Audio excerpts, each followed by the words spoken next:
కీర్తనలు మొదటి కీర్తన మొదటి 3 వచనాలు మనం అందరం చదవడానికి ఇష్టపడదాం. మనందరికీ చాలా వాడుకైన భాగాలు కదా. సో అందరు చదువుదామా? అందరూ ఏక మనసుతో ఒకేసారి కలిపి చదువుదాం.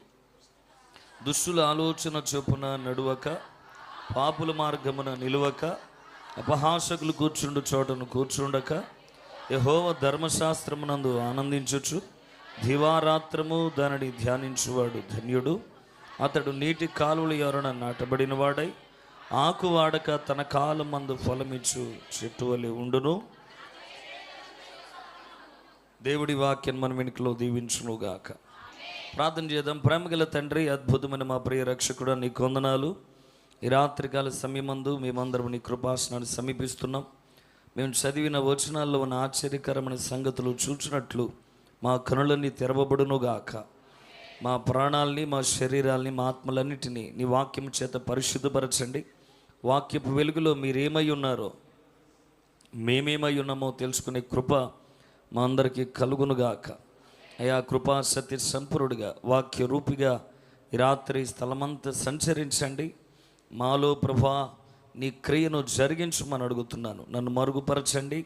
మీరు మాత్రమే మహిమనొందండి. నాకు నేనుగా నీ అధికారాలకు అప్పగించుకుంటూ లొంగిపోతుండగా నీ కార్యము సంపూర్ణపరచమని యేసునామం పేరట అడుగుతున్న మా పరమ తండ్రి, ఆమేన్. హల్లెలూయా. సో మంచిది, దేవుని వాక్యాన్ని శ్రద్ధగా వినడానికి ప్రయత్నం చేద్దాం. ఈ మొదటి కీర్తనలో రాయబడి ఉన్నటువంటి ఈ మొదటి కీర్తన 2 భాగాలు.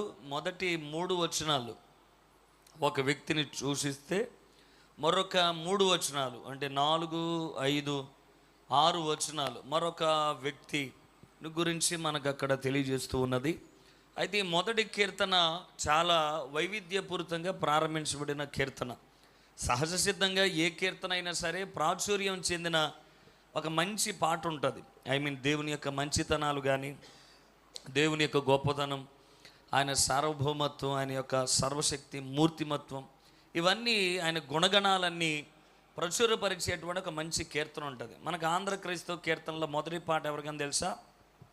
అన్ని కాలములనున్న యెహోవా అనే మొదటి పాట ఉంటుంది కదా. సో కొంతమంది ప్రాచుర్యం చెందిన భక్తుల పాటల పుస్తకాలు ఒకవేళ మనం పరిశీలన చేయగలిగితే,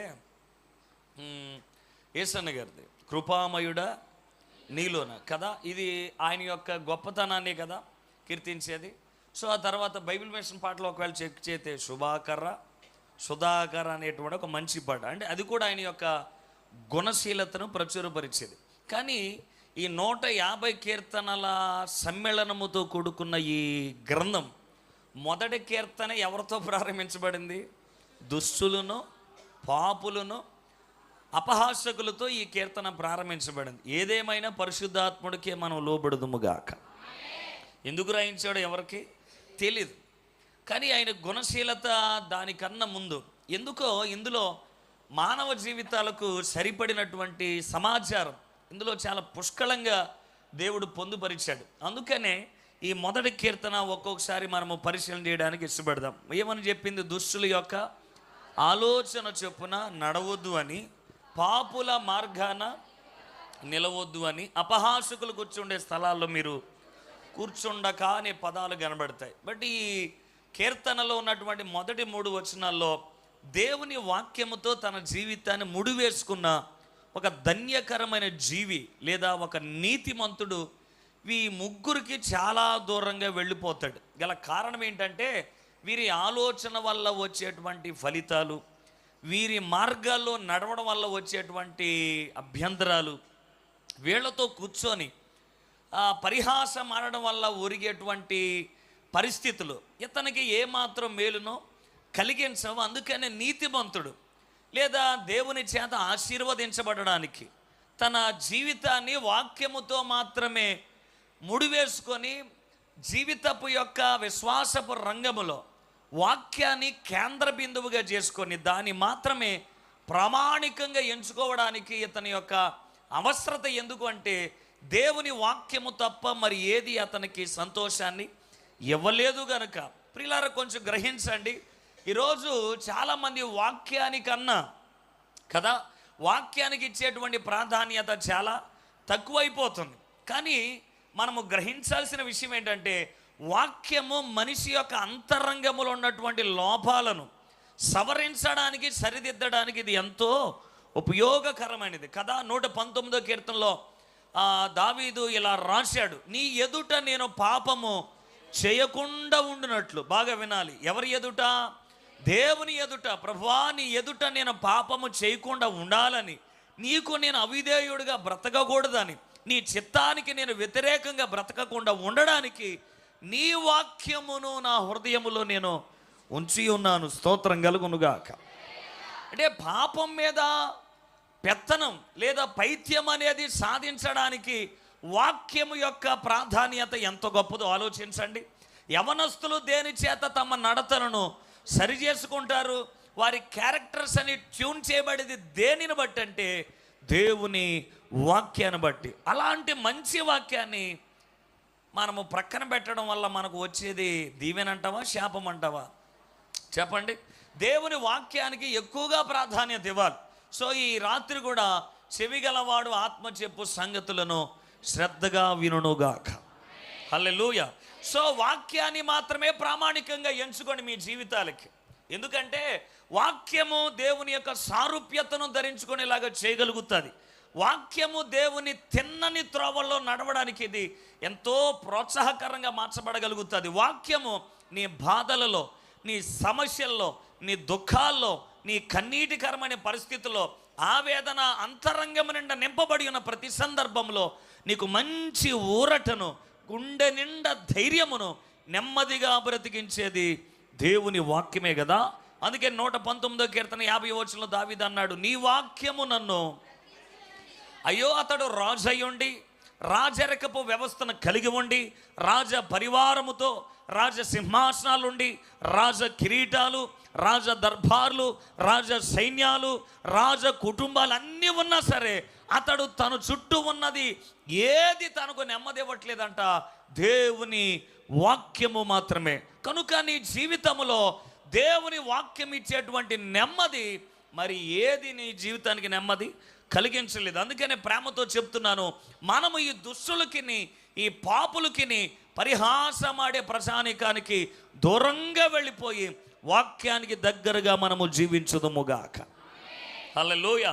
సో వాక్యాన్ని ధ్యానించాలి. ధ్యానించడం అంటే ఏదో చదవడం లేదా కొద్దిసేపు దాని గురించి మనము స్టడీ చేయడం కాదు. ధ్యానించడం అంటే అసలైన అర్థం ఏంటంటే వాక్యపు వెలుగులో నడవడం. వాక్యములో మన నడక ఏమై ఉన్నదో, మన ప్రవర్తన అంతా ఏమై ఉన్నదో సరిచేసుకొని బేసరతుగా దేవుని మార్గంలో నడవడానికి దీనిని ప్రామాణికంగా ఎంచుకోవాలి. అందుకని ఇతడు దివారాత్రులు దాన్ని ఏం చేస్తాడు అంటే ఏదో ఆదివారం ఒక్కరోజే కాదు, లేదా శనివారము ఒక్కరోజే కాదు, లేదా ఈ రోజుల్లో ఎక్కువ అయిపోయిన పద్ధతి ఏంటంటే వాట్సాప్ స్టేటస్లు, ఫేస్బుక్, ఇన్స్టాగ్రాము, యూట్యూబ్ కదా.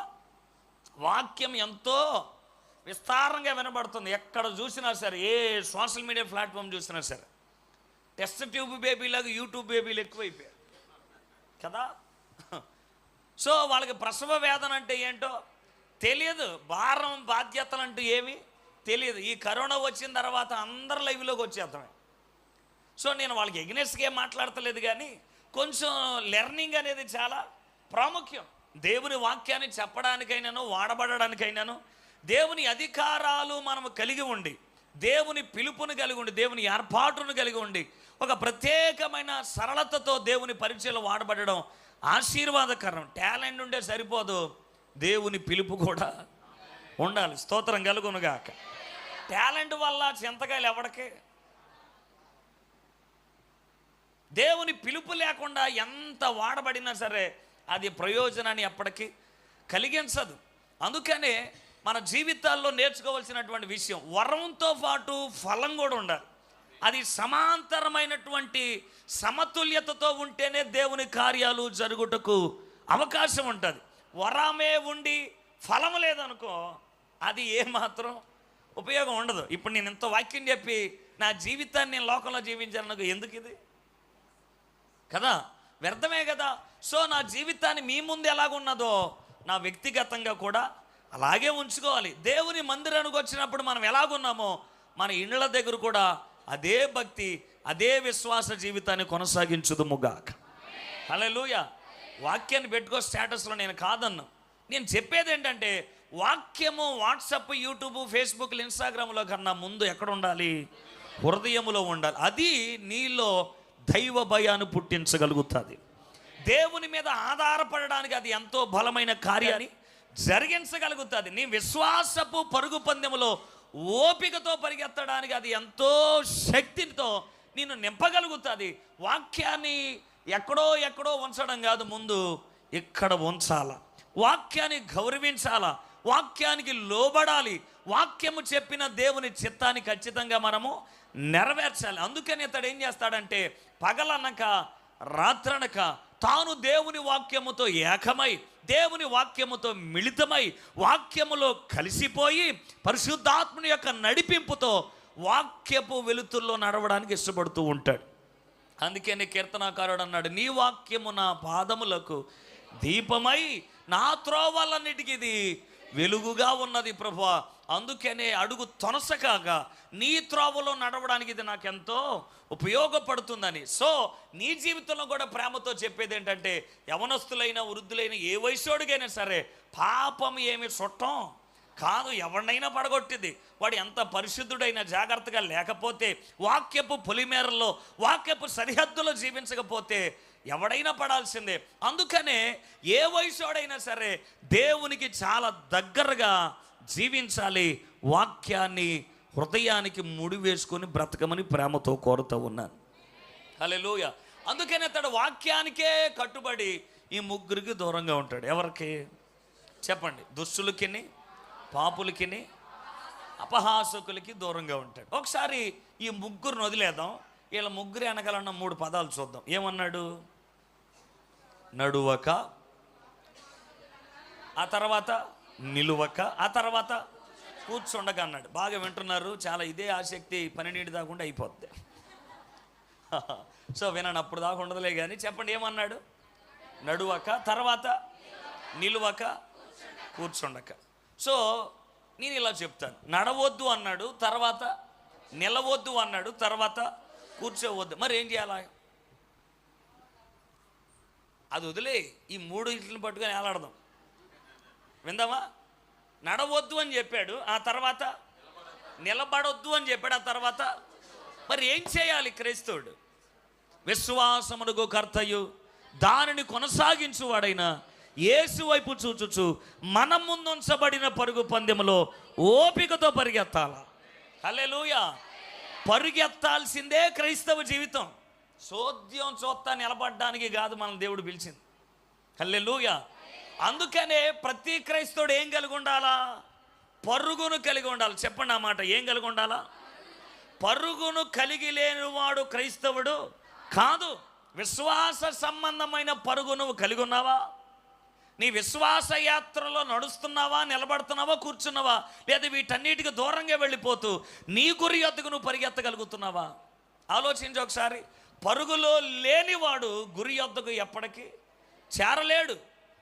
లోకపు పరుగు పంద్యాలకి దేవుని సన్నిధిలో ఉన్న పరుగు పంద్యానికి చాలా తేడా ఉంది. లోకపు పరుగు పందెం ఏంటంటే ఎంతమంది పరిగెత్తినా ప్రైజ్లు ఎంతమందికి వస్తాయి? ముగ్గురికే కదా. ముందు వచ్చినవాడికి మొదటిది, రెండో వాడికి, ఆ తర్వాత మూడో వాడికి. కానీ చిత్రమైన విషయం ఏంటంటే ఈ దేవుని పరుగులో ఉన్న ఆ తాత్పర్యం అందరికీ బహుమానాలు ఉన్నాయి. హల్లెలూయా. ఒకవేళ మనకన్నా అబ్రహాము ముందు పరిగెత్తినా సరే అబ్రహాముని అంటాడు అలా నిలబడు, ఇంకా పరిగెత్తుకొని వచ్చేవాళ్ళు చాలామంది ఉన్నారు. ఆయనకి కావాల్సింది ఏంటంటే ఎంతమంది పరుగు పందెములో ఉన్నారన్నది కాదు, గమ్యము ఎంతమంది చేరారన్నది మాత్రం ఆయన దృష్టించబోతున్నారు. హల్లెలూయా. అందుకని అందరూ పరుగు పందెములో ఉన్నారు. ఆదిలో మోషే గారి సంఘం 6 లక్షల కాల్బల. కానీ రన్నింగ్ రేసులో కంప్లీట్ చేసింది ఎంతమంది? ఎదరే. భక్తులేమో ఎంతమంది, బహుమతులు పొందుకున్నదేమో ఎద్దరు. రన్నింగ్ రేసులో ఎంతమంది పాల్గొన్నారన్నది కాదు, గమ్యం ఎంతమంది చేరారన్నది. నేను మరలా చెప్తున్నాను, నువ్వు పరుగు పందాన్ని కలిగి ఉండాలి. ఒకవేళ పరుగు నాపేస్తుంటే తర్వాత స్టేజ్ ఏంటంటే నడకే. విన్నావా? పరుగును ఆపేసినాడు దేంట్లోకి వస్తాడు? నడకలోనికి వస్తాడు. నిలబడుతున్నాడు అంటే ఒక వ్యక్తి అర్థం ఏంటి? వాడు పరుగును ఆపేశాడు, నడకను కూడా ఆపేశాడని అర్థం. ఇప్పుడు నిలబడలేదు అయ్యగారు, ఏం చేస్తున్నాడు? కూర్చొని ఉన్నాడంటే పైన ఉన్నవన్నీ వదిలేసాడు వీడు, అన్నీ వదిలేశాడు. అందుకే నీకు వీడు ఎక్కడా స్థిరత్వం లేనివాడు కనుక ఒక చోట పర్మినెంట్గా కూర్చుండిపోయాడు. ఈ మొదటి వచనంలో ఉన్నటువంటి సారాంశం, పతనమైపున విశ్వాసి కనబడతాడు. పరిగెత్తాల్సినోడు నడకలోకి వచ్చాడు, నడక నుండి నిలవబడ్డాడు, నిలవబడినోడేమో కూర్చున్నాడు. మిమ్మల్ని ఒక మాట అడుగుతాను. ఈ గుంటిపల్లిలో పొద్దుటే రన్నింగ్ చేసేవాళ్ళు కొంతమంది ఉండొచ్చు, ఏమో ఉంటే ఉండొచ్చు, లేకపోవచ్చు. కానీ మీకు అర్థం అవ్వడానికి ఈ మాట చెప్తున్నాను. ఒక వ్యక్తి ఎప్పుడు పరిగెత్తేవాడు మన కళ్ళ ముందు, కానీ ఆ వ్యక్తి మునుపులాగా పరిగెత్తలేక అతని చేతికో కర్ర వచ్చిందంటే అర్థం ఏంటి? ఏదో అతనికి జరుగుండొచ్చు, ఏదో ఒక బలహీనత వాడికి ఉండొచ్చు. అందుకనే వాడు తన పరుగును వదిలేశాడు, దేంట్లోకి వచ్చాడు? కర్ర పట్టుకుని నడవడం ప్రారంభించాడు. సో ఇప్పుడు వాడు కర్ర కూడా లేదు ఆడు చేతిలో, వీల్ చైర్లోనే కూర్చొని ఉన్నాడు. అంటే అర్థం ఏంటి? ఇంకా ఏదో భయంకరమైన బలహీనత వచ్చింది. సో ఇప్పుడు వాడు వీల్ చైర్లో కూడా లేడు, చాలా రోజుల తర్వాత మంచానికి పరిమితం అయిపోయి ఉన్నాడంటే వాడు ఫలించినట్ట, పతనమైనట్ట కదా? సో పతనమైన వాడి తీరు ఎలాగుంటుందంటే పరుగులో నుండి నడకలోకి, నడకలో నుండి నిలవబడిన స్టేజ్ నుండి కూర్చోవడం వస్తుంది. ఇది పతనమైపోయిన మనిషిలో ఉండేటువంటి లక్షణాలు. వాడి లోపం, వాడిలో ఉన్న పాపం, వాడిలో ఉన్నటువంటి బలహీనతలు వాడిని ఉన్నతమైన స్థితిలో నుండి అధమకరమైన పరిస్థితిలోనికి లాక్కొచ్చేయడానికి కారణాలు అవుతాయి. సో ఈ రాత్రి నీ పరుగులో నువ్వు లేకపోయి ఉంటే ఖచ్చితంగా ఏదో ఒక రోజు నువ్వు ఏ స్థితికి వెళ్ళిపోతావు? కూర్చునే స్థితికి వెళ్ళిపోతావు. వన్స్ నువ్వు కూర్చున్నావా, నీకు నువ్వుగా లేవాలనుకున్నా లేవలేవు, అది నీ తరం కాదు. ఇది పతనమైన మనుషులో ఉండే లక్షణం. కానీ మనం ఏం చేయాలో తెలుసా? ఆరోగ్యకరమైన విశ్వాసులుగా మార్చబడుదుముగాక. ఆరోగ్యకరమైన బిడ్డలో ఉండే లక్షణాలు ఏంటి? అమ్మ కడుపులో పుట్టినోడు ఎవడైనా సరే బయటకు వచ్చిన తర్వాత వెలకెలే పడుకుంటాడు. బొక్కు బొర్రలు పడుకుంటాడా? చెప్పండి, ఎలా పడుకుంటాడు? వెలకెలే పడుకుంటాడు. బలం వచ్చే కొలది ఓ పక్కకి ఒరుగుతూ ఉంటాడు. ఆ తర్వాత ఏం చేస్తాడు? బోర్ల పడతాడు. బోర్ల పడినోడు అమ్మ పాకుతాడు. ఆ తర్వాత అమ్మ నిలబడతాడా? అంత బాహుబలి ఎవడున్నాడమ్మ మనూళ్ళో? ఎవడైనా సరే వెలకెల ఉన్నవాడు బోర్ల పడతాడు, బోర్ల నుండి పాకుతాడు, పాకినోడు కూర్చుంటాడు, కూర్చున్నవాడు నిలబడతాడు, నిలబడినోడు నడుస్తాడు, నడకలో నుండి ఇప్పుడు కదా. ఆ తర్వాత ఆడు వెనకాల. ఇది ఒక ఆరోగ్యకరమైన బిడ్డలో ఉండే లక్షణాలు. ఆరోగ్యం క్షీణించినోడు ఏం చేస్తాడంటే పరుగులో నుండి నడకలో నుండి నిలవబడిన స్టేజ్ నుండి కూర్చోవడం. కానీ ఆరోగ్యకరమైన వాడు ఏం చేస్తాడంటే కూర్చున్న స్థితిలో నుండి పరుగెత్తేదాకా తన ఆధ్యాత్మికమైన జీవితం ఉంటుంది. మీరు పేదరికంతో బాధపడుతున్నారా? అయితే ఈ రోజే నేను మీ సమస్యకు పరిష్కారం చూపిస్తా. పొద్దున్నే లేట్గా లేవడం, ఫోన్లో. ఇదంతా నేను ఎందుకు చెప్తున్నానంటే అపోస్తుల కార్యాలు 3వ అధ్యాయం 2వ వచనం. బైబిల్ గ్రంథాలు తీయండి ఒకసారి. అపోస్తుల కార్యములు 3వ అధ్యాయం 2వ వచనం. పుట్టినది మొదలుకొని కుంటివాడైన ఒక మనుష్యుడు మోసుకొని పోబడుచుండెను. వాడు దేవాలయములోనికి వచ్చుచు భిక్ష మడుగుటకు కొందరు ప్రతిదినము వానిని శృంగారమును దేవాలయమునొద్ద ఉంచుచూ వచ్చారంట. వీడు పుట్టినది మొదలుకొని ఏమై ఉన్నాడు? కుంటివాడై ఉన్నాడు. కొంచెం జాగ్రత్తగా ఉన్నాడు. ఏమై ఉన్నాడు సార్? కుంటివాడై ఉన్నాడు. వీడు అవిటితనం అనేది బై బర్త్ నుండే ఉంది, అది మధ్యలో వచ్చినది కాదు. వీడి బలహీనతను బట్టి వీడు నడకను కలిగి లేడు, వీడి శరీరం అందుకు సహకరించట్లేదు. నిస్సత్తువ చేత తన శరీరము మారిపోయిన కారణాన్ని బట్టి, అతని శరీరములో బలము లేని కారణాన్ని బట్టి ఎవడో ఒకడి మీద ఆధారపడుతూ బ్రతకాల్సి వస్తుంది. అందుకని బైబిల్ ఏం చెప్తుందంటే ఎవడో ఒకడు వాడిని ఏం చేసుకొని వచ్చేవారంట?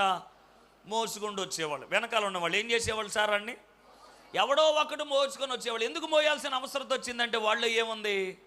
బలహీనత, అవిటితనం కదా. కుంటితనము అనేది ఒక బలహీనతగా వాడు కలిగి ఉన్నాడు. సో ఇప్పుడు మిమ్మల్ని ఒక మాట అడుగుతున్నాను.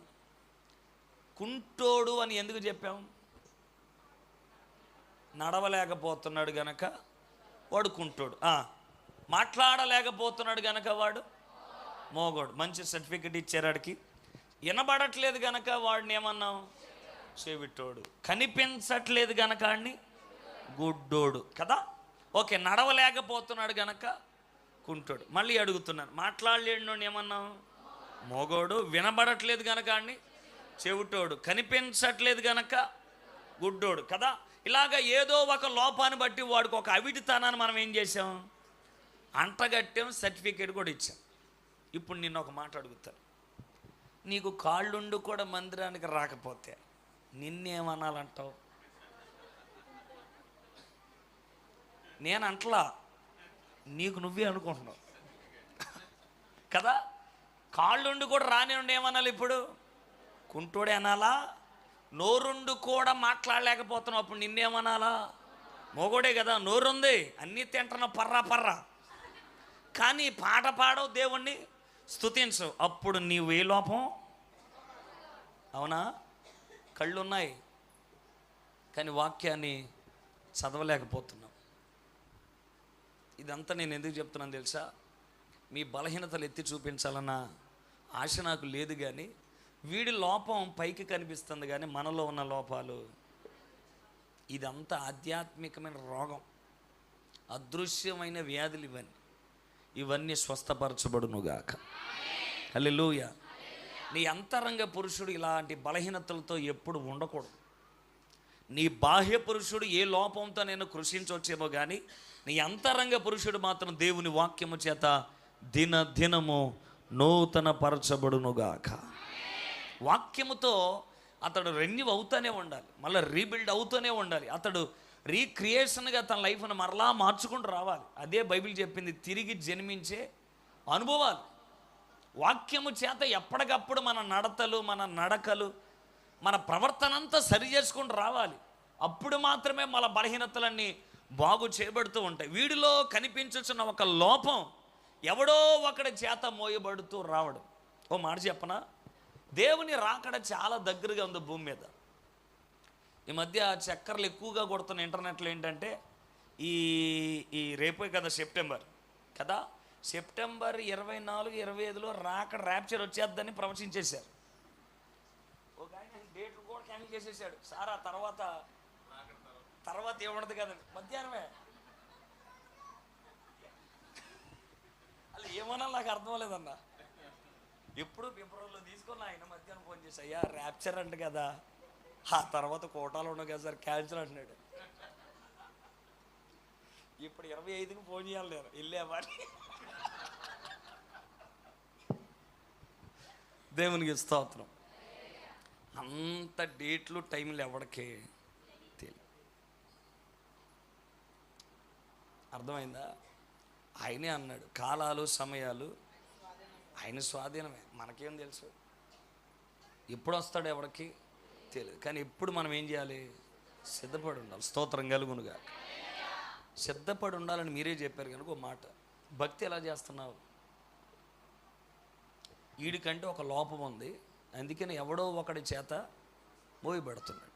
నడవలేడు గనక, రాలేడు గనక కదా, వీడి బలహీనతను బట్టి ఎవడో ఒకడు మోయబడుతూ తీసుకొచ్చాడు.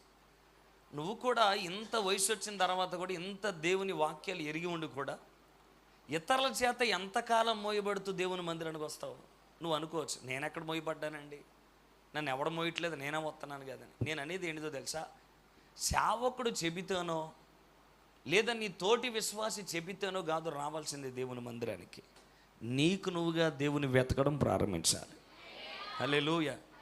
ఎంతకాలం చెప్పగలుగుతాం? దేవుని రాకడ అతి సమీపంగా ఉన్నా కూడా ఇంకా ప్రార్థన చేసుకోండి, వాక్యాన్ని చదవండి, దేవుని మందిరానికి క్రమంగా రండి. వాక్య సమయాల్లో మీరు నిర్లక్ష్యం వహించమాకండి, ఎక్కువగా ఉపవాసాలు ఉండండి, దేవుని ఆత్మచేత నింపబడండి, మీ పరిశుద్ధతను మీరు కాపాడుకోండి అని ఎంతకాలము చెప్పబడే పరిస్థితిలో ఉండబడతారు? మీరు ఒకసారి ఆలోచించండి. ఒకరి చేత చెప్పబడే భక్తి ఎంతకాలం నీలో అది ఏమవ్వాలి? పుట్టాలి. ఇప్పుడు అమ్మా నాన్నలు ప్రార్థన చేసుకుంటారని ఎంతకాలం చెప్తారు? నాన్న ఎంతకాలం చెప్తాడు బైబిల్ చదువుకోండి అని? కొద్దిగా దేవునితో సహవాసాన్ని కలిగి ఉండమని ఎంతకాలం చెప్తారు? వాళ్ళు ఉన్నంతకాలం చెప్తారు. వాళ్ళు వెళ్ళిపోయాక ఇతరుల చేత కాదు చెప్పబడుతూ చేయించుకునేది.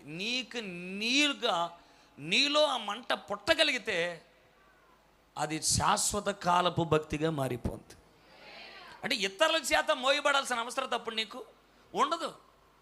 ఎవడో చెబితే కాదు, ఎవరో ఇది చెయ్యండి, ఇక్కడికి రండి, అక్కడికి వెళ్ళండి అంటే కాదు. మీలో పుట్టాల్సిన విషయం ఏంటంటే నీకు నువ్వుగా దేవుని వెతకాలి. అందుకని అన్నాడు, వెతుకువానికి కదా తట్టువానికి అన్నాడా? లేదా ఎవడన్నా ప్రోత్సాహితే తీతానన్నాడా? ఎవడు వెతుకుతాడో, ఎవడు అడుగుతాడో, ఎవడు తడుతాడో వాడికే నేను అన్నీ తీస్తాను అని చెప్పాడు. వెతికి వారికి మాత్రమే దొరుకువాడు. దేవుని ఆసక్తితో వెతకండి, మందిరానికి ఆసక్తిగా రండి, ప్రార్థన కూడా అత్యాసక్తితో చేయండి, హృదయం అంతటితో దేవుని స్తుతించండి. ఇతరులు చెబితే కాదు చేయాల్సింది, మీకుగా పుట్టగలిగితే మీ అంతరంగ పురుషుడు ఆరోగ్యకరంగా ఉన్నట్టు. హల్లెలూయా. ఇతరుల చేత చెప్పబడుతున్న వంటి నీ అంతరంగ పురుషుడు ఏదో ఒక లోపం పోవచ్చు. అందుకనే వీడు ఇతరుల చేత మోయబడుతూ వచ్చి ఆ మందిరానికి వెలుపల కూర్చొని భిక్షాటం చేసుకుంటున్నాడు, మనుషులు వేసే చిల్లరకి. నేను చెప్పే మాట ఏంటంటే, అక్కడ దాకా వచ్చినాడు పాకోదేకి ఇక్కడ దాకా రావచ్చుగా.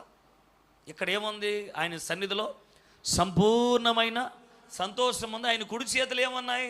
నిత్యమైన సుఖాలు ఉన్నాయి. కానీ ఇక్కడ సంతోషాన్ని వదిలేసి, ఇక్కడ ఆయన సుఖాన్ని వదిలిపెట్టేసి బయట చిల్లర కోసం అలవాటు పడ్డాడంటే ఈడు అంతరంగ పురుషుడు చచ్చిపోయాడు.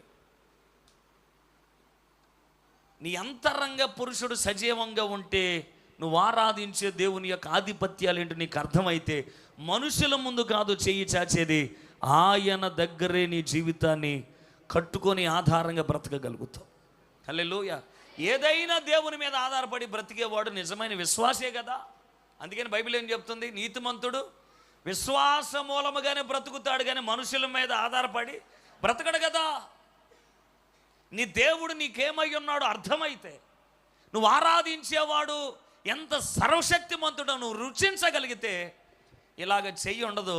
ఎప్పుడు ఆయన చేతులను పట్టుకుని బ్రతికే పిల్లలంగా ఉండగలుగుతాం. హల్లెలూయా. వాడు బయటే ఉన్నాడు, సేవకులు లోపలికి వస్తుండే అనుకున్నాడు వీళ్ళ దగ్గర ఏదో. మా వాడకాలు చూస్తే ఎవరికైనా అలాగే అనిపిస్తుంది, ఎవరికైనా అంతే. కానీ మా దగ్గర మీరు అనుకున్నా ఏమీ లేవు.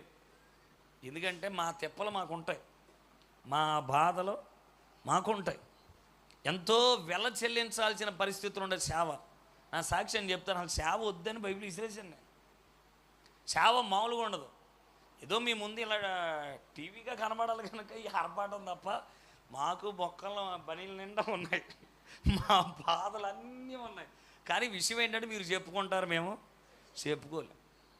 మీరు ఏడుస్తారు, మేమేమి ఏడవద్దని చెప్పాలి. అది మా పని.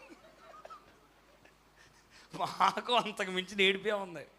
కాకపోతే ఏంటంటే ఏడవద్దని చెప్పాలి, ఏడుస్తాం మేము లోపల. కానీ ఏడవద్దని చెప్తే ఎంత గడిచి కావాలి మనకి, లోపల దుఃఖం ఉండి కూడా. సో చాలా బాధలు ఉంటాయి, చాలా ప్రయాసం ఉంటుంది. కానీ మీకు ఒక మాట చెప్తున్నా, ఒకవేళ మా దగ్గర డబ్బు ఉండవచ్చు, ఒకవేళ ఎంత ఇవ్వగలుగుతాం చెప్పు? ఒకవేళ మా దగ్గర వెండి బంగారాలు ఉండొచ్చు, కానీ ఎంత ఇవ్వగలుగుతాం? ఇవ్వలేంగా. కానీ నీకు ఇవ్వగలిగింది ఒకటి ఉంది, అది నజరేయుడైన యేసు నామం. హల్లెలూయా. అది మీకు ఇవ్వగలిగింది అదే, దాని కొరకే మేము పిలువబడ్డాం. స్తోత్రం కలుగును గాక. కొంతమంది అనుకోవచ్చు బతకలేక వచ్చారు వీళ్ళని. ఎవరో సేవకులు. ఇది ఒక టైటిల్ భారతదేశానికి. మరి ఇతర దేశాల్లో ఉంటుందో లేదో నాకు తెలియదు, కానీ మనకు మాత్రం ఒక టైటిల్ అనమాట. ఏమని? బతకలేక వచ్చాడు రీడు. కానీ ఓ మాట చెప్పనా నీకు, అలాంటి వాడికి, సార్ బతకలేక రాగలిగిన కర్మలు మాకు లేవు. చాలా చదువులు ఉన్నాయి, మంచి మంచి ఉద్యోగాలు ఉన్నాయి కదా. వీటన్నిటినీ కలిగి ఉండి కూడా ఎందుకు వచ్చామో తెలుసా? బతకలేక కాదు, నిన్ను బ్రతికించడానికి దేవుడు పంపితే వచ్చిన వాళ్ళము. నువ్వు బ్రతకాలి, నువ్వు మేలుతో నింపబడాలి, నీ బంధకాల నుండి నువ్వు విడుదల పొందాలి. నీ యోగక్షేమాల కొరకే, నీ ప్రయోజనం కొరకే సేవకుడిని దేవుడు మన మధ్యలోనికి పంపించింది. స్తోత్రం కలుగునుగాక. సో పేతురు అంటున్నాడు, రబ్బాయి మా దగ్గర నువ్వు అనుకుంటున్నవి లేదు, కానీ మేము ఒక అతీతమైన నామమును కలిగి ఉన్నాం, అది అన్ని నామముల కన్నా పైనామం, ఆ నామం పేరట లేచి నడువమని చెప్పాడు. స్తోత్రం కలుగునుగా. ఆ మాట చెప్పగానే 3వ అధ్యాయం 7వ వచనం అంటాడు, వాని పాదములకు ఏమొచ్చిందంట? బలము. వాని చీలమండలములకు ఏమొచ్చింది? బలము పొందుకున్నాడు. అందుకే 8వ వచనం అంటాడు, వాడు దిగ్గునా. అంటే లేచి అన్నాడంటే అర్థం ఏంటి? ఇంతకుముందు ఏం చేస్తున్నాడు? కూర్చొని ఉన్నాడు. ఆడిని ఎవ్వడో లేపలేని పరిస్థితి. వాడికి నడకను ప్రసాదించే మానవ బలాలు వాడికి ఎప్పుడు ఉపయోగపడలేదు. అందుకనే దేవుని శక్తి ఎప్పుడైతే దిగి వచ్చినదో వాడు మునుపులాగా లేడు, ఇప్పుడు దిగ్గున లేవడం ప్రారంభించాడు. స్తోత్రం కలుగునుగాక. లేచినోడు ఏం చేశాడు? నిలవబడ్డాడు. తర్వాత నడవడం ప్రారంభించాడు. తర్వాత వాడు నడుచుచు గంతులు వేయచ్చు దేవాలయములోనికి స్తుతించుకుంటూ వెళ్ళిపోయాడంట. బిగ్గరగా చప్పలు కొడదామా?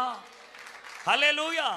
ఎంతకు ముందు ఒకడి చేత మోయబడేవాడు, ఇప్పుడు ఈయన ఎవడ మోయాల్సిన అవసరత లేదు. ఎందుకంటే వీడి అవిడితనం అంతా బాగైపోయింది, వీడి బలహీనత అంతా వీళ్ళలో నుండి పోయింది. ఇప్పుడు ఎవడో ఒకడి చేత నడవబడాల్సిన పరిస్థితి వీడికి లేదు. వీడే బలవంతుడిగా మారిపోయాడు. వీడి పాదాలకు శక్తి వచ్చేసింది. దేవుని మందిరములోనికి పరుగులెత్తడం ప్రారంభించాడు. అంటే ఇప్పుడు వీడి అంతరంగ పురుషుడు ఏమై ఉన్నాడు? బలవంతుడిగా మారిపోయాడు. హల్లెలూయా. సో నీ బలహీనతలు కూడా ఈ రాత్రి బాగు చేయబడునుగాక. నీ లోపమేదో, నీ బలహీనత ఏమై ఉందో, నీ సమస్య ఏమాత్రం ఉన్నదో నాకు తెలియదు, కానీ దేవుని శక్తి ఈ రాత్రి నిన్ను కమ్ముకోబోతుంది. నీ బలహీనతల మీద పై చేయి సాధించేలాగా అది చేయబోతూ ఉన్నది. నీకు నువ్వుగా దేవుని వెంబడించడం ప్రారంభించు. నీకు నువ్వుగా ప్రార్థించడం ప్రారంభించు. నీకు నువ్వుగా దేవుని స్తుతించడం ప్రారంభించు. నిర్లక్ష్యపు వైఖరి నీలో ఉన్నది అంటే నీలో ఏదో ఒక అవిడితనం, ఏదో ఒక బలహీనత నువ్వు కలిగి ఉన్నావు. అందుకనే మునుపులాగా నీ పరుగును కొనసాగించలేకపోతావు. సో ఈ రాత్రి మరలా చెప్తున్నాను, ఈ బలహీనతలన్నిటి నుండి మనము విడుదల పొందుదుముగాక. అందుకనే వీడిలో ఉన్న లోపము బాగు చేయబడిన తర్వాత వాడు కూర్చున్నవాడు ఏమయ్యాడు? లేచాడు. లేచినోడు నిలిచాడు. నిలిచినోడు నడిచాడు. నడుచు ఇప్పుడు పరుగులేయటం ప్రారంభించాడు కదా. సో ఇప్పుడు 1వ కీర్తన ఏం చెప్పిందంటే, బాయ్, ఒకవేళ నువ్వు నడకలో నుండి నిలవబడే స్థితికి వస్తే, ఒకవేళ నిలవబడిన స్థితి నుండి కూర్చొని స్థితికి వస్తే, దేవుని వాక్యముతో దేవారాతులు ధ్యానించు. దేవుని వాక్యమే నీ స్థితిలో నుండి లేపి నిలవబెట్టగలుగుతాడు. హల్లెలూయా.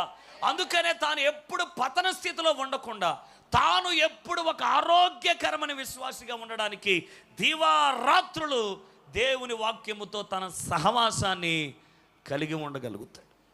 అందుకనే వీళ్ళకి ఎప్పుడు దూరంగా ఉండాలంటే దేనికి దగ్గరగా ఉండాలి? వాక్యమయ్యున్న దేవునికి దగ్గరగా జీవించుదుముగాక. హల్లెలూయా.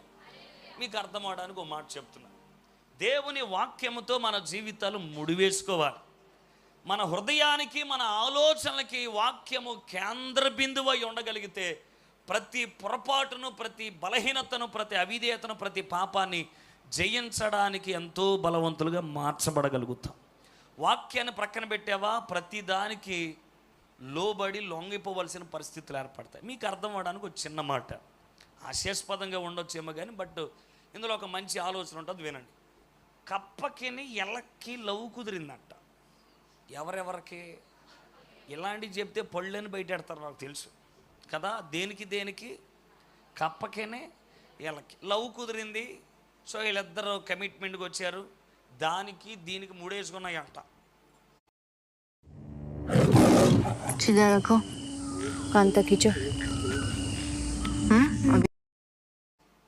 అంటే దీన్ని వదిలి అది ఉండలేదు, అది వదిలి ఇది ఉండలేదు అనమాట. అందుకే నేను నిన్ను విడిచి నేను, నన్ను విడిచి నువ్వు ఉండలేవు కనుక మన ఇద్దరిని ఏది వేరు చేయడానికి వీళ్ళు ఏదని మూడేసుకున్నాయి. సో విషయం ఏంటంటే, ఎలక తన కడుపు నిండా ఆహారం తినడానికి ఇప్పుడు అది ఎక్కడికి వెళ్ళాలి? కలుగుల్లోకి వెళ్ళాలి కదా. సో కడుపు నిండా తిన్న తర్వాత బర్లా చాపి పడుకుంటే కప్ప అంద, మరి నా సంగతి ఏంటి అని. ఇప్పుడు కప్ప ఆహారం ఎక్కడ ఉంటుంది? నీటిలో ఉంటుంది. దీని ఆహారం ఏమో భూమి మీద, దీని ఆహారం ఏమో నీటిలో. కాదు మళ్ళీ కాసేపు ఆగిన తర్వాత వెళ్దామంటే కడుపు నిండినోడు కాకమ్మ కబుర్లు ఎన్నైనా చెబుతాడు, నా వెనకాల రా తాడు కట్టుకున్నప్పుడు లేదని. సో ఇక రానన్నా సరే కప్ప చెంగు నురిగితే తాడు కట్టుకున్నప్పుడు ఇది కూడా వెళ్ళిపోవలసిందే కదా. సో కప్ప ఎగురుకుంటూ నీటిలో చరుక్కున దూకేసి, పాపం వెనకాల ఉన్న ప్రియురాలు తాడు కట్టుకుందేమో రయ్యమంటే వెళ్ళిపోయిందని వెనకాల. కప్ప లోపలికి వెళ్ళి తన ఆహారాన్ని వెతుకుతుంటే దీని పై ప్రాణాలు పైనే పోతాయి. ఎందుకు? దీనికి నీటికి పెద్ద రిలేషన్ ఎప్పుడు లేదు. దానికి అంటావా అది భూమి మీద అయినా బతికేద్దే, అది నీళ్లలోనైనా బతికేద్ది, అది ఎలాగైనా జీవించేయగలిగినటువంటి ద్వంద్వ వైఖరి అది. కానీ ఎలక అలాంటిది కాదు కదా. పై ప్రాణాలు పోతుండే, రే ప్లీజ్ ఒకసారి గాలి పీల్చుకొని వస్తానంటే గాలి లేదు, ఊపిరి లేదు, వచ్చేదా వెనకాలంటుంది. ఇదంతా నేను ఎందుకు చెప్తున్నాను తెలుసా? చీకట్లో ఉన్న మనుషులకి వెలుగు సంబంధాలుగా బ్రతికే మనకి అసలు సాంగత్యాలు ఏంటి? లోక స్నేహము దేవునికి వైరాగ్యం అని సంగతి మర్చిపోయావా? ఆలోచించు. వాక్యానుసారమైన నడవడికను కలిగి ఉన్న నీకు వాక్యము యొక్క విశ్లేషణ అర్థం అవ్వక వాక్యాన్ని పరిహాసం ఆడుకునే ప్రజలకి నీకెలా కుదురుతుంది?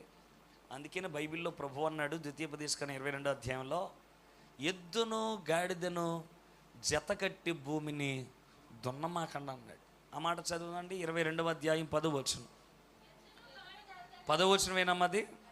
ఎస్, 10వ వచనం. ఏమన్నాడు? ఎద్దును గాడిదను జత చేసి భూమిని ఏం చేయొద్దు అన్నాడు. ఎందుకు దున్నకూడదు చెప్పాలా? ఎద్దు వేరు, గాడిద వేరు. ఎద్దుకుండేటువంటి భారం గాడిదకి ఉండదు. బాగా ఆలోచించండి కొద్దిగా.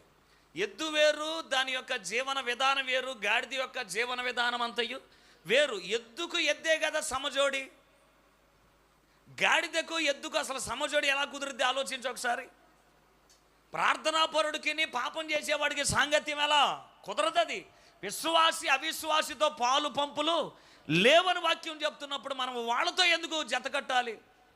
యవనస్తుడా, యవన చెల్లి, కొంచెం ఆలోచించే మాట అంతా. పాపులు వారి మార్గాలు నిన్ను పాపానికి ప్రేరేపించేవే. దుష్టులు వారి ఆలోచనలు నిన్ను ఇంకా నీ పరుగును మానివేసి నడకనే పతన స్థితికి తీసుకొచ్చేవే. పరిహాసమాడే ప్రజలు ఒకసారి ఆలోచించు. ఈ దుష్టులు కానీ పాపులు కానీ పరిహాసమాడే ప్రజలు కానీ వీళ్ళు తమ్మును తాము పాపానికి ఇచ్చేసుకున్న వాళ్ళు, తమ్మును తాము పాపానికి అంబేసుకున్న వాళ్ళు. ఈ ముగ్గురు ఎప్పుడు వాక్యానికి విరోధమైన భావాజాలముతో నింపబడిన వారు. వాక్యానికి లోబడి బ్రతికే వాళ్ళు వీళ్ళు ఎప్పుడు కాదు. వాక్యము చెప్పే ఆలోచన కన్నా దుష్టుల ఆలోచన గొప్పదనుకుంటారు వీళ్ళు. దేవుని వాక్యములో ఉన్న మార్గాలు కన్నా వీరి మార్గాలే గొప్పవనుకుంటారు. దేవుని వాక్యములో ఉన్న సంతోషము కన్నా వాక్యాన్ని వ్యంగ్యంగా నవ్వుగా మాట్లాడుకునే ప్రజలు నీ జీవితంలో ఉండడానికి అసలు వీలు లేదు. వాక్యానికి విరోధముగా జీవించేవాడు ఎవడు, వాడు నీ స్నేహితుడై ఉండకూడదు, వాడు నీ జీవితంలో ఉండడానికి వీల్లేదు. వారందరికీ దూరంగా వెళ్ళిపోయి దేవుని పొలిమేరలో మనము జీవించుదుముగాక.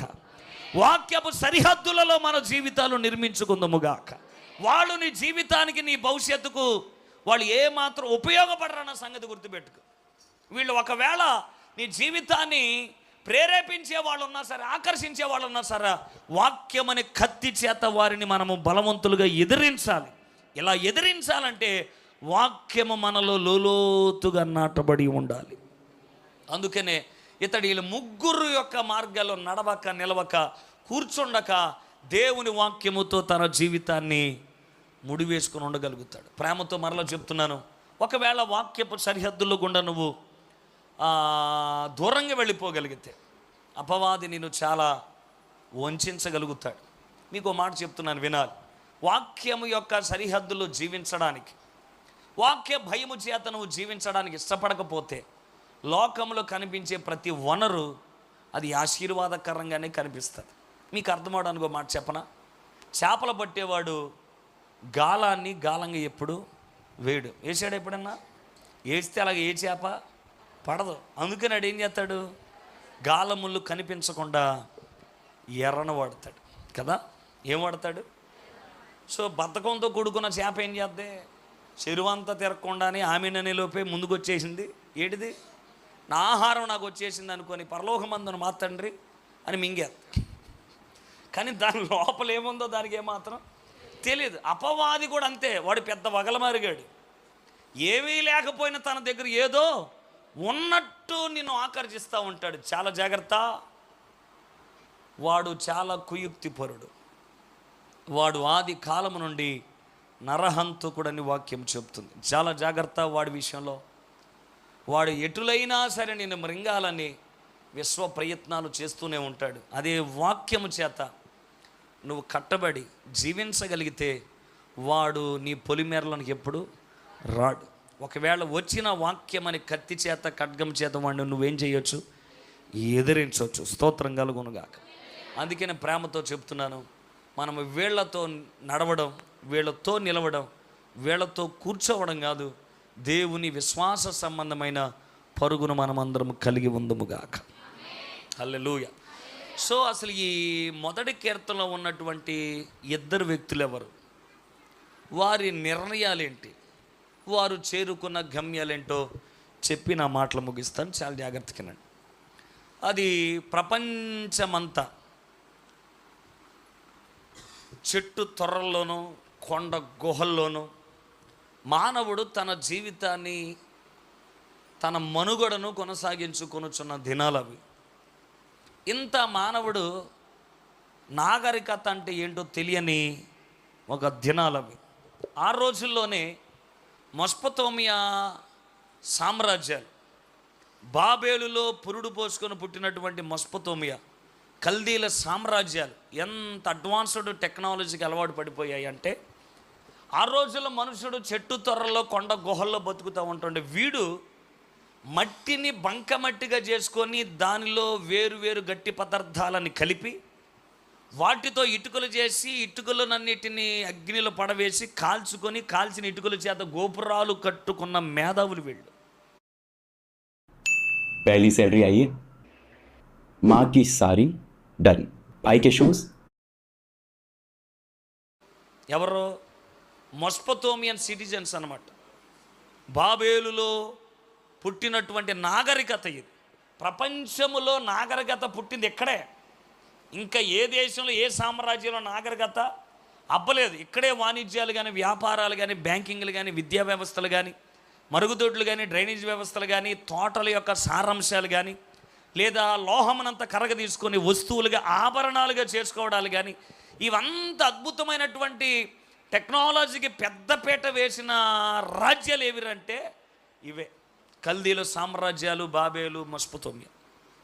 ఇక్కడ చిత్రమైన విషయం ఏంటంటే, ఇంత అడ్వాన్స్డ్ టెక్నాలజీ కలిగి ఉన్న వీళ్ళు ఆరాధన కూడా భలే చిత్రమైంది వీళ్ళది. వీళ్ళు ఆకాశ సమూహాలను ఆరాధించేవాళ్ళు. చెప్పండి ఎవరిని? ఆకాశ సమూహాలు అంటే ఎవరు? సూర్యుడు, చంద్రుడు, ఆకాశ నక్షత్రాలు కదా, ఇవన్నీ ఆకాశ సమూహాలు. ఇదిగో ఈ కల్దీల యొక్క సామ్రాజ్యంలో వీళ్ళు కలిగి ఉన్నటువంటి ఆకాశ సమూహాల యొక్క దేవీ దేవతలు ఎవరంటే నన్నారు, నింగాళ్ళు. చెప్పండి ఎవరు? నన్నారు అనేవాడేమో సూర్యదేవుడు, నింగాళ్ళు అనేవాడేమో చంద్రదేవత. నన్నారు, నన్నా లేదా నన్నారు అన్నారు. సో ఇలాగ సూర్యదేవుడని, చంద్రదేవుడని, అంటే పగటికి ఒక దేవుడు, రాత్రికి. నేను భారతదేశం గురించి చెప్తున్నా. కల్దీల సామ్రాజ్యంలో ఉన్నటువంటి ఈ ఆరాధన క్రమాన్ని మీతో మాట్లాడుతున్నా. సో ఈ నన్నారు, నింగాళ్ళు అనేటువంటి ఆరాధన క్రమపు యొక్క పొలిమేరలో కూర్చొని ఉన్నాడు అబ్రహాము. ఎవరు? అబ్రహాం. అందుకనే దేవుడు అతని దగ్గరకు వచ్చి ఇలాగన్నాడు. ఆదికాండం 12వ అధ్యాయం 1వ వచనం ఏమన్నాడు? యెహోవా నీవు లేచి. చాలు తల్లి. ఏం చేయమన్నాడు దేవుడు? నువ్వు లేవాలి. వాయ్ లేమ్మన్నాడంటే అర్థం ఏంటి? కూర్చున్నాడని అర్థం కదా. మనం చదివి అపోస్తలుల కార్యాలు 3వ అధ్యాయం 8వ వచనం ఏమన్నాడు? వాడు దిగ్గున లేచి, అంటే అంతకుముందు వాడు తన అవిడితనంలో ఏమై ఉన్నాడు? కూర్చొని ఉన్నాడు. ఇప్పుడు అబ్రహామును కూడా దేవుని యొక్క వాక్యం ఏమని మాట్లాడుతుందంటే నీవు లేచి. స్తోత్రం కలుగునుగాక. సో ఎందుకు లేవాలి అంటే అతడు కూర్చున్న స్థలము అతని భవిష్యత్తుకు సంబంధించినది కాదు.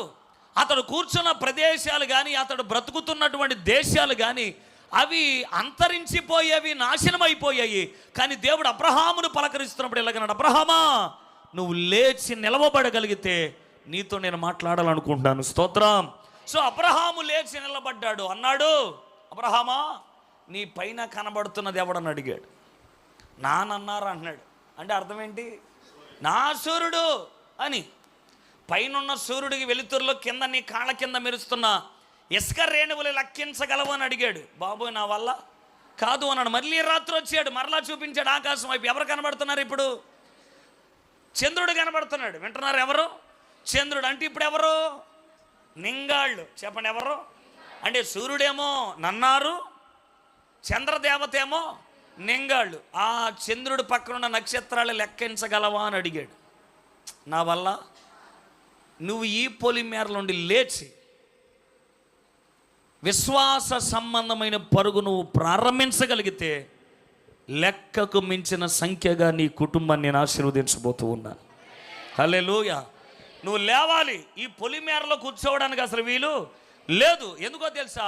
ఈయనన్నారు, ఈ నింగాళ్ళు అస్తమిస్తారు, కానీ అసలైన ఒక సూర్యుడు ఉన్నాడు. ఆయనే నేను నీతి సూర్యుడైన దేవుడను. అందుకని యెషయా గ్రంథం 60వ అధ్యాయం 1వ వచనంలో ఇలాగంటాడు, లెమ్మో తేజ రిల్లు, నీకేమొచ్చింది? వెలుగు వచ్చింది. అబ్రహామా చూడు, భూమి నిండా కట్టిగా చీకటి కమ్మేస్తున్నది. 19వ అధ్యాయం 19వ వచనం, 60వ అధ్యాయం 19వ వచనం ఒకసారి చదవండి. ఇక మీదట పగలు సూర్యుని ప్రకాశము నీకు వెలుగుగా ఉండదు. నీకు వెలిగించుటకై చంద్రుడు కూడా నీ జీవితంలో ఇక ప్రకాశింపడు. యెహోవాయే నీకు నిత్యమైన వెలుగుగా ఉండబోతున్నాడు. 20వ వచనం కూడా చదవండి. నీ సూర్యుడికి అస్తమించడు, నీ చంద్రుడికను క్షీణింపడు. యెహోవాయే నీకు నిత్యమైన వెలుగుగా ఉండబోతున్నాడు. సంతానము లేదని ఏడవలసిన పరిస్థితి లేదు. నీ దుఃఖ దినములన్నిటినీ సమాప్తము చేయబోతూ ఉన్నాను. కొట్టు గట్టిగా చెప్పట్లు. హల్లెలూయా. రాజబాబు గారు రాశాడు ఈ పాట. నా చంద్రుడెన్నడు క్షీణించడు, నా సూర్యుడెన్నడు అస్తమించడు. కరుణామయుడమ్మా, కలువరినాదుడమ్మా, కారణ జన్ముడమ్మా, నా ప్రాణానాదుడమ్మా. నా చంద్రుడు ఏమవడు? ఈ పైన కనబడుతున్నాయే నన్నారు నింగాళ్ళు. మరి మన దేశంలో ఏమని పెట్టారో నాకు తెలియదు, కానీ వాళ్ళైతే ఈ సూర్యుడికి చంద్రుడికి పేరెట్టారు. వీళ్ళు నన్నారు, వీళ్ళు నింగాళ్ళని. కానీ అసలైన ఒక సూర్యుడు ఉన్నాడు. ఈ సూర్య చంద్రులు క్షీణించి అస్తమిస్తారేమో కానీ అస్తమించని ఒక సూర్యుడు ఉన్నాడు. ఆయన మన నీతి సూర్యుడైన దేవుడు. హల్లెలూయా. ఆయన వెలుగు కొంతకాలం ఉండేది కాదు, నిత్యమైన వెలుగు. ఈ సూర్యుని కప్పే మేఘాలు ఏమీ లేవు. ఏ కారు మేఘాలు, ఏ ఉరుములు ఈ సూర్యుని ఏమీ చేయలేవు. అందుకనే ఈ దేవుని పరలోకాల గురించి ఒక మాట ఉంది, అక్కడ సూర్యుడు లేడు, ఎందుకంటే తానే నిత్యమైన వెలుగుగా ఉండబోతున్నాడని. స్తోత్రం కలుగునుగాక. అందుకే కదా దేవుడు అబ్రహాముని ఇలా మాట్లాడాడు. ఈ సూర్యుడు ఈ చంద్రుడు కాదు, ఈ పగటికి రాత్రికి కాదు, వీళ్ళు కేవలం వీళ్ళను కలగజేసిన వాడిని నేనే నీతో మాట్లాడుతున్నాను. నువ్వు నన్ను వెంబడించగలిగితే, పునాదులు కలిగిన పట్టణ వైపు నువ్వు పరిగెత్తగలిగితే, నీకు నీ సంతానానికి నేను పగలు మేఘస్తంభంగాను రాత్రి అగ్నిస్తంభంగాను ఉంటాను. స్తోత్రం కలుగునుగాక. అందుకని అన్నాడు, నిన్ను కాచే విషయంలో కొనుకుపాటు పగల, నిద్రేమో రాత్రి. నిన్ను కాపాడడానికి పగలో కొనుకను, రాత్రి నిద్రపోను, నిన్ను నిత్యము కాపాడుతాను. అబ్రహాముకి అదే వాగ్దానం, అబ్రహాము పిల్లలైన ఇశ్రాయేలులకి అదే వాగ్దానం. ఇప్పుడు అదే అబ్రహాము కుమారులుగా కుమార్తెలుగా మనం కూడా తీర్చిదిద్దబడగలిగితే, నిన్ను కాచువాడు కొనకక నిద్రపోక కాపాడు దేవుడై ఉన్నాడు.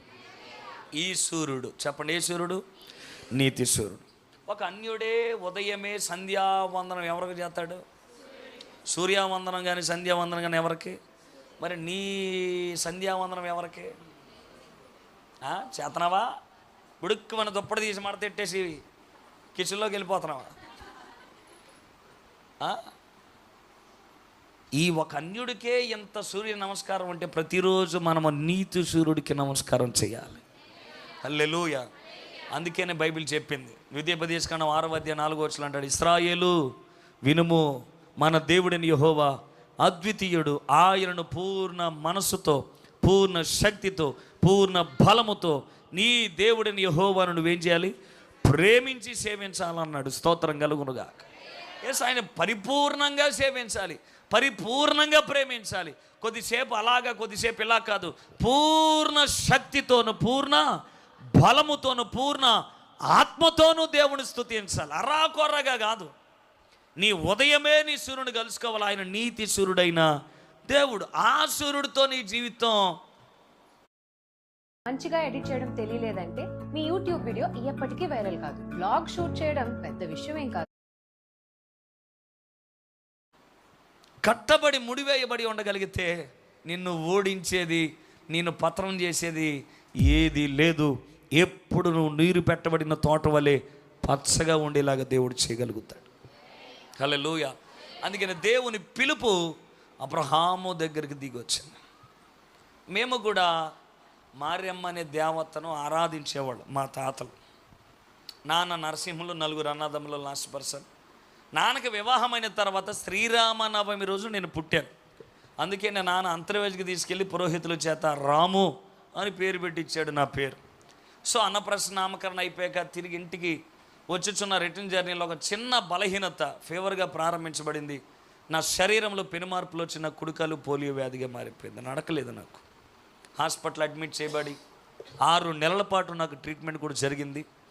కానీ వ్యాధి తీవ్రత ఎక్కువై కుడికాలుకున్న జబ్బు ఎడమకాలు కూడా సోకి 2 కాళ్ళు పడిపోయినటువంటి పరిస్థితి.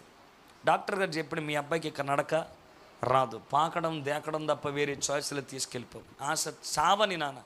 ఎక్కన కొండ లేదు, మొక్కని దేవుడు లేడు, చెయ్యను పూజ లేదు, దొల్లని అన్నీ చేసి విసికి వేసారిపోయాడు. ఎవరో చెప్పారు ప్రభు దగ్గరికి వెళ్ళి, యేసు ప్రభు దగ్గరికి, ఆయనకు అసాధ్యమైనది ఇది. ఇతరుల చేత ప్రేరేపించబడి నాన్న ప్రభు దగ్గరికి వచ్చాడు. ఆ రోజు మీలాగే కూర్చొని వాక్యాన్ని వింటూ ఉన్నాడు. ఆశ్చర్యకరమైన విషయం ఏంటంటే నాన్నని దేవుడు వాక్యం ద్వారా దర్శించాడు. ఎప్పుడైతే నాన్న వాక్యం చేత దర్శించబడ్డాడు, నా కుమారుడా నీ కుటుంబం నుంచి నేను ప్రత్యేకించుకున్నాను, నా సేవ కొరకు నేను నియమించుకున్నానన్న దైవ సంకల్పాలు నాన్నకి ఎప్పుడైతే దేవుడు తెలియజేశాడు, అమ్మని నన్ను కట్టుబట్టలతో నాన్న ప్రభు ఎదుగు తీసుకొచ్చాడు. ఇంట్లో వెలివేత ఏర్పడినా నాకు ప్రభు కావాలి, నా పేరు పెట్టి పిలిచాడు. నాన్నని దేవుడు పేరు పెట్టి పిలిచాడు. ఈ రోజు నుండి నీ పేరు నరసింహ కాదు, మోషే అని నామకరణం చేస్తున్నాను. అగ్ని స్తంభం వల్ల నిన్ను నేను వాడుకుంటాను అని. సో ఆ రోజు నాన్న ఎదురు తిరిగాడు ఇంట్లో వారందరికీ. నా పేరు పెట్టి పిలిచాడు. ఇంతకాలం ఆరాధించిన దేవీ దేవతలు మీకు తెలిసి ఉండొచ్చు బహుశా. ఎరా నరుడా రమ్మంటే కానీ రావేరా, అడిగింది కానీ ఎవ్వేరని అరిచేవంట. మరి ఆవిడకి అంత స్వతంత్రం ఏమో మాకు తెలియదు. కానీ యేసు ప్రభు వారు ఎప్పుడు మమ్మల్ని అలాగా పిలవలేదు. నాన్న అదే ఆశ్చర్యపడిపోయాడు. ఏళ్ల తరబడి కొలిచిన ఆవిడేమో యారా అంది, దూషించిన ప్రభువేమో కుమారుడు అన్నాడు. బహుశా ఈయనే నిజమైన తండ్రి అయి ఉండొచ్చు, తన పిల్లలను పిలిచినంత ప్రేమగా పిలుస్తున్నాడని నాన్న దేవునికి లొంగిపోయిన రోజు అది. ఎప్పుడైతే నాన్న ప్రభు యొద్దకు వచ్చాడు, ఆశ్చర్యం, ఏ వైద్య శాస్త్రం అయితే నడక రాదు అని చెప్పిందో అదే వైద్య శాస్త్రం కంగు తినే రీతిలో నా 2 కాళ్ళను ప్రభు ముట్టి స్వస్థపరిచాడు. హల్లెలూయా. నడక రాదని వైద్యం చెప్పింది, కానీ ఆయనకి అసాధ్యమైనది ఈరోజు ఎంత ఆరోగ్యకరంగా దేవుని పరిచయంలో విరివిరామంగా పరిగెత్తడానికి ఇందుకేననుకోండి దేవుడు నాకు కాళ్ళకి శక్తి ఇచ్చింది. అపోస్తుల కార్యాలు 3వ అధ్యాయంలో కుంటోడికి నాకు పెద్ద తేడా లేదు, కానీ దేవుని శక్తి వాణ్ణి లేపినట్టే నన్ను కూడా లేపింది. ఈరోజు కూడా నీతో చెప్తున్నాను, కనిపించే బలహీనతలు, కనిపించని బలహీనతలను కూడా స్వస్థపరచగలిగిన యెహోవా రాఫా అయి ఉన్నవాడు. విశ్వాసం ఉంచగలిగితే నీకు ఖచ్చితంగా నీ బలహీనత మీద గొప్ప విజయాన్ని దేవుడు కలుగు చేయబోతూ ఉన్నాడు. సో దేవుణ్ణి ఆశ్రయించు. ఆయన కొరతలన్నీ తీర్చగలిగిన వాడు. మన ప్రతి అవసరత తన మహదైశ్వర్యంలో తీర్చు తండ్రి అయి ఉన్నాడు. స్తోత్రం కలుగునుగా. సో దైవ జనాంగమా, ఇదంతా నేను ఎందుకు చెప్తున్నానంటే అబ్రహామును దేవుడు దర్శించిన తీరు, కొన్నిసార్లు కొంతమందికి ఆయన దర్శనం వేరు వేరు రకాలుగా ఉండొచ్చు. అబ్రహామును కూడా దేవుడు తన దేశంలో ఆరాధించుచున్నటువంటి పద్ధతులను అనుసరించి దేవుడు అతనితో మాట్లాడాడు. అందుకని ఆ రాత్రి తను ఒక మంచి నిర్ణయానికి వచ్చాడు. మొత్తం అన్ని సర్దేశాడు. దేవుడు చూపించిన దేశానికి బయలుదేరుతూ ఉన్నాడు. ఊరు అడిగింది, ఆయన ఉన్న ఊరి పేరేంటిది? ఊరు. ఆ ఊరు అడిగిందంటే ఎక్కడికి వెళ్తున్నావు అబ్రహాం అంటే, గత రాత్రి మానవ జీవితాలతో సంబంధం కలిగి ఉన్నవాడు నాతో నా పేరు పెట్టి పిలిచాడు. ఆయనకు ఒక స్థిరమైన పునాదులు కలిగిన పట్టణం ఉన్నదంట. అక్కడికి నేను పరిగెత్తుతున్నానంటే ఈ దుష్టులు, ఈ పాపులు, ఈ పరిహాసం ఆడే ప్రజలు అబ్రహామును నవ్వారు, కానీ వీళ్ళెవ్వరిని పట్టించుకోకుండా దివారాత్రులు వాక్యమై ఉన్న ప్రభుతో నడవడానికి బయలుదేరి వచ్చాడు. హల్లెలూయా. ఇది మొదటి 3 వచనాల్లో ఉన్న వ్యక్తి పేరు ఎవరు చెప్పండి? అబ్రహామే. చెప్పండి ఎవరు? అబ్రహాము. దేవుని పిలుపునందుకొని దేవుని శక్తితో తన పతన స్థితిలో నుండి లేచి విశ్వాస సంబంధమైన పరుగును కలిగి ఉన్నాడు. అందుకనే దేవుడు అతనికి ఒక మంచి బిరుదు ఇచ్చాడు. ఇతడు విశ్వాసులకు, అంటే విశ్వాస సంబంధమైన పరుగులు కలిగి ఉన్న ప్రతి ఒక్కరికి ఇతడు మూల పితరుడై ఉన్నాడు కదా. ఇతడు మనకు ముందు పరుగును ప్రారంభించినవాడు.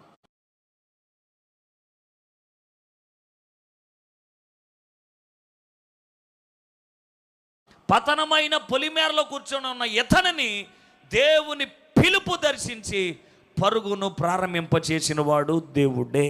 సో అతడు తన పునాదులు కలిగిన పట్టణము కొరకు గురి యొద్దకు పరిగెత్తుకుంటూ వెళ్ళిపోయాడు. అందుకని ఇతడు విశ్వాసుల జాబితా 11వ అధ్యాయం ఉంది కదా, హెబ్రీయుల జాబితాలో, అందులో ఇతని పేరు చేర్చబడి ఉన్నది. స్తోత్రం.